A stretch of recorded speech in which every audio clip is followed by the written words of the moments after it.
आप देख रहे हैं विशाल 11। तो चलिए बढ़ते हैं इस कहानी की ओर। इस कहानी का नाम है हॉर्न लव स्टोरी, जो मैं आपको आज बताने वाला हूँ। यह बात 1990 की है। वसिंका उस दिन पहली बार अपने नए हॉस्टल में रहने को आई थी। वैसे वह श्रीकेश में रहती थी, पर उस समय वहाँ ज़्यादा सुविधा ना होने की वजह से देहरादून के एक गर्ल्स कॉलेज में एडमिशन लिया और साथ में उसी कॉलेज के हॉस्टल में रहने लगी। और वह जिस हॉस्टल में रहने आई थे, उस हॉस्टल के बच्चों का कहना था कि यहाँ कई सारे भूत रहते हैं, क्योंकि उनका जो यह हॉस्टल था वह एक कब्रिस्तान के ऊपर बना था। इस हॉस्टल को एक अंग्रेज ने बनवाया था। उसे वहाँ कहीं अच्छी जगह नहीं मिली थी, इसलिए उसने वहाँ के एक पुराने कब्रिस्तान के ऊपर ही कॉलेज और हॉस्टल बनवाया था। यह कॉलेज और हॉस्टल बस लड़कियों के लिए उस अंग्रेज ने बनवाया था, क्योंकि उस समय हमारे देश में लड़कियों को ज़्यादा शिक्षा नहीं मिलती थी।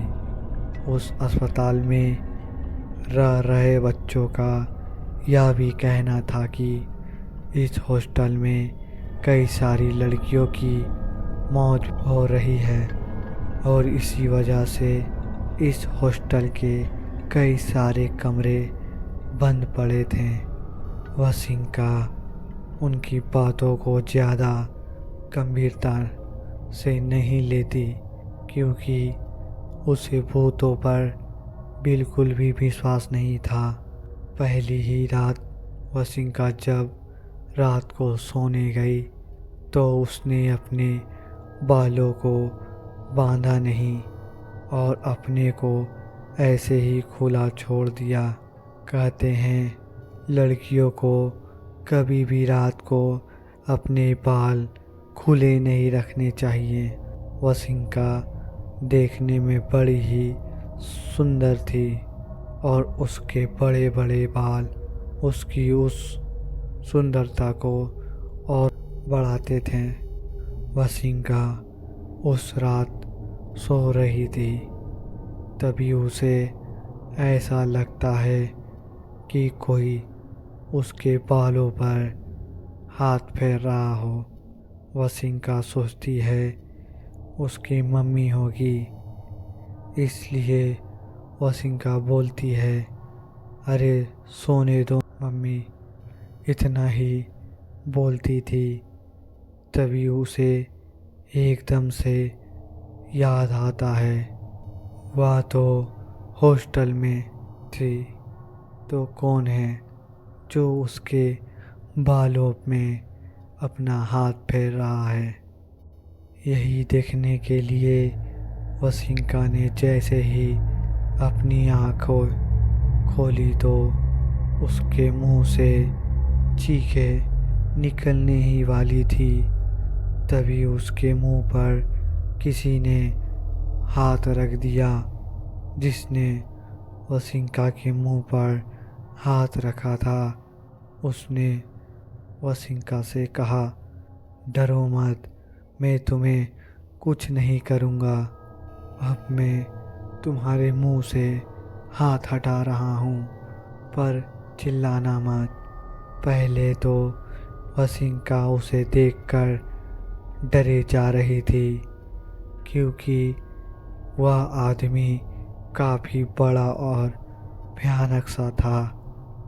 वसिंका फिर हिम्मत करते हुए उससे पूछती है, कौन हो तुम? वसिंका की बात का जवाब देते हुए वह आदमी बोलता है, मैं एक जीत हूँ, यहीं से जा ही रहा था, तभी मेरी नज़र तुम पर पड़ी और मैं तुम्हारे पास आ गया। पता नहीं जीत की बातें सुनकर या जीत की आंखों में देखकर वसिंका का डर भी खत्म हो गया और बातें करते करते दोनों में दोस्ती भी हो गई थी। कहीं ना कहीं वह जीत वसिंका को पसंद करने लगा था, इसलिए वह रोज रात को आता और वसिंका के बालों के साथ खेलने लगता। उसके आते ही वसिंका भी जग कर बैठ जाती और पूरी रात बातें करते रहती। वह जीत रोज रात को आता तो था, पर वसिंका के अलावा किसी और को नहीं दिखता था। वह वसिंका के साथ रूममेट उसको पागल समझने लगे थे, क्योंकि वह सोचते थे कि वसिंका रात में अकेले अपने आप से ही बातें करती रहती है। ऐसा होते होते काफ़ी समय हो गया था और वसिंका भी उस जिन को पसंद करने लगी थी, इसलिए वह रोज रात होते ही उस जीत का इंतज़ार करने लगी और वह जीत आता, फिर वह दोनों रात भर बातें करते रहते। रोज रात को जगने की वजह से वसिंका सुबह सही समय पर उठ नहीं पाती थी और उसका कॉलेज भी रोज छूट जाता था। एक रात वसिंका सो रही थी, तभी वह जीत आकर उसके बालों के साथ खेलने लगता है। तभी वसिंका की रूममेट ने वसिंका के बालों को अपने आप हवा में उड़ते देख लिया और उन सब ने अपना रूम चेंज कर दिया।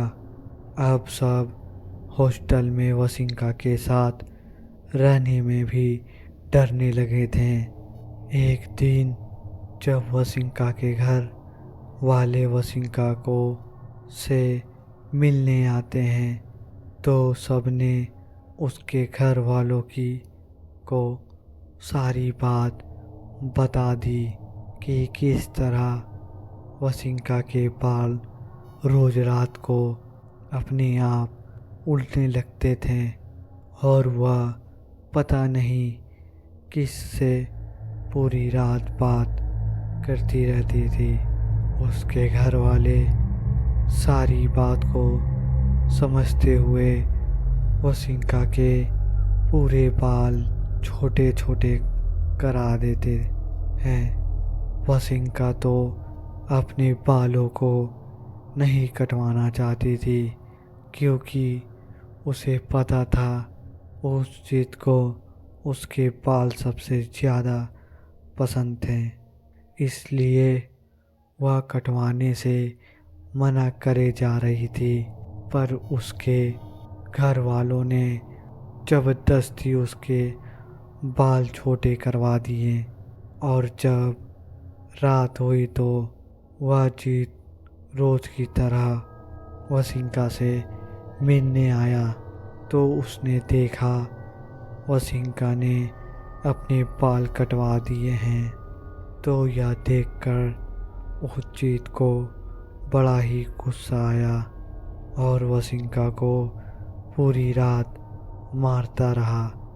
उसके चीखने की आवाज़ पूरे हॉस्टल में गूंज रही थी, पर किसी के अंदर हिम्मत नहीं था कि वह वसिंका के रूम में चले जाए।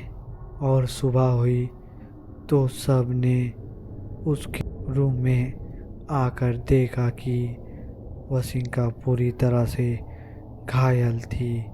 उसके शरीर में कटे हुए के निशान थे, जैसे किसी ने उसके पूरे शरीर में ब्लेड से कटा हो।